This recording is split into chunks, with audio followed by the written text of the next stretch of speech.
The emergency room doors swung open with urgency. Dr. Emily was treating a patient when a sharp, piercing cry filled the corridor. The sound was distinct. It wasn't just a child crying, it was a sound so raw and deep that it silenced everything else. Children cry, that's normal, Emily thought.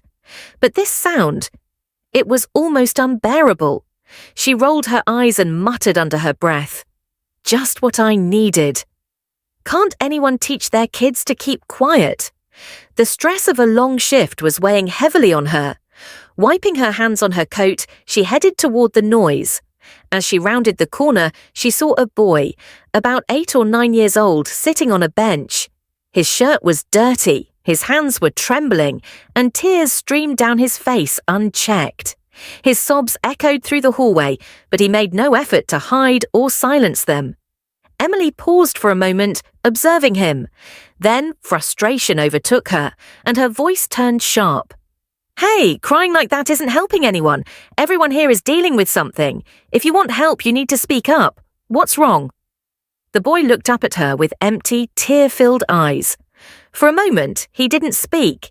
He simply lowered his head and continued sobbing, his shoulders shaking silently. Emily's patience snapped further. Fine, sit there and cry all you want. Just don't expect anyone to care if you don't say something, she said, her voice raised enough to draw glances from nearby nurses. At that moment, Nurse Sarah approached her, speaking in a hushed but urgent tone. Emily, hold on a second. That boy came in with the man who had a heart attack earlier, Sarah said cautiously. Emily's brow furrowed.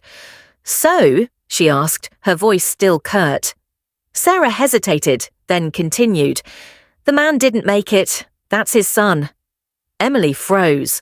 Her breath caught in her chest as Sarah's words sank in. She turned to look at the boy again. This time he seemed smaller, more fragile. His tears weren't those of a tantrum. They were the sound of a heart breaking into pieces. Her knees weakened as she walked back to the boy. Slowly she crouched to his level, her voice soft and trembling. Sweetheart. I'm sorry I raised my voice earlier. Can you tell me your name? The boy didn't look up. After a moment, he whispered, Ethan. Emily swallowed hard, fighting back the lump in her throat. Ethan, I know you don't feel like talking right now, and that's okay. But I want you to know you're not alone. I'm here for you. Ethan lifted his head for the first time, his pale face streaked with tears. My dad. He's gone, isn't he?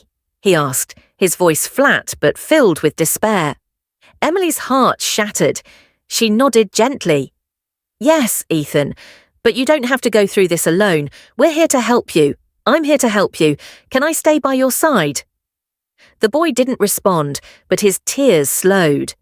Emily reached out and held his cold, trembling hand in hers. His small fingers disappeared into her warm grasp, and in that moment, the weight of her earlier anger hit her like a tidal wave.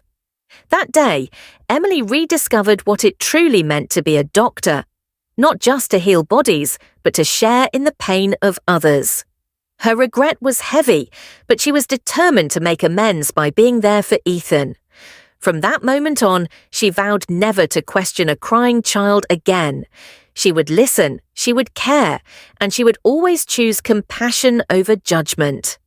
Sometimes the greatest remedy is a kind word, and sometimes it's silence shared in understanding, she thought, as she held on to Ethan's hand, realizing that healing wasn't always about medicine.